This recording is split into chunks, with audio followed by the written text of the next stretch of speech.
খৈৰাবাৰীৰ ৰাম জানকী মন্দিৰত হনুমান জয়ন্তী মহোৎসৱৰ প্ৰস্তুতি।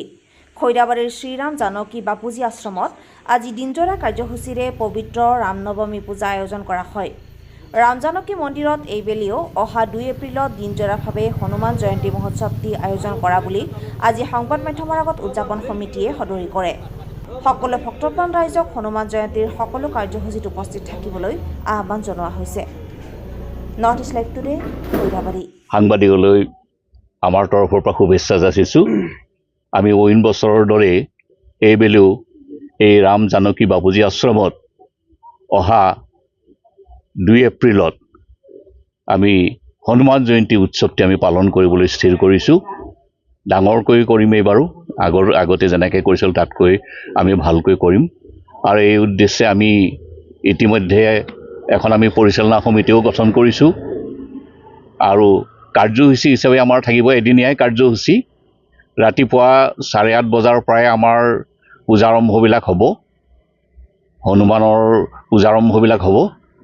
তাৰপিছতেই আমাৰ 11 বজাত এই হনুমান জয়ন্তীৰ যি আমাৰ হনুমান চালিচা পঢ়া হয়, এই হনুমান চালিচাৰ তাৎপৰ্য সম্পৰ্কে ব্যাখ্যা দাঙি ধৰিব।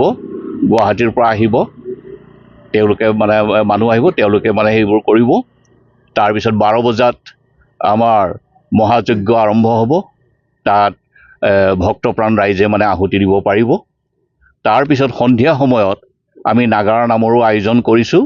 চিপাঝাৰৰ বৰ্ণালী ডেকা ইতিমধ্যে প্ৰায় ঠাইতে নাম কৰিছে, ইয়াতো আমি সেইখিনি ৰাখিছোঁ। গতিকে মই সমূহ ভক্তপ্ৰাণ ৰাইজক ইয়ালৈ আমন্ত্ৰণ জনাইছোঁ।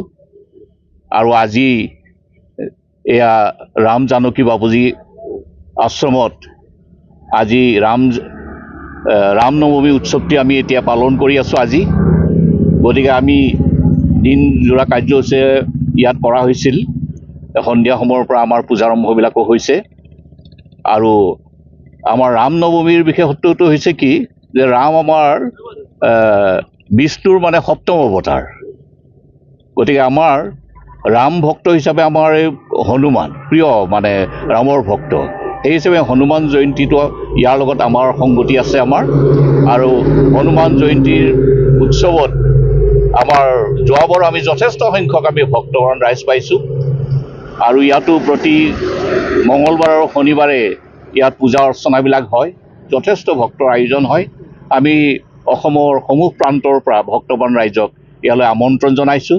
আহক, তেওঁলোকৰ ভক্তি ইয়াতে নিবেদন কৰক তেওঁলোকক। গতিকে মই সমূহ ৰাইজক পুনৰ ইয়ালৈ সাদৰেৰে আমন্ত্ৰণ জনাইছোঁ।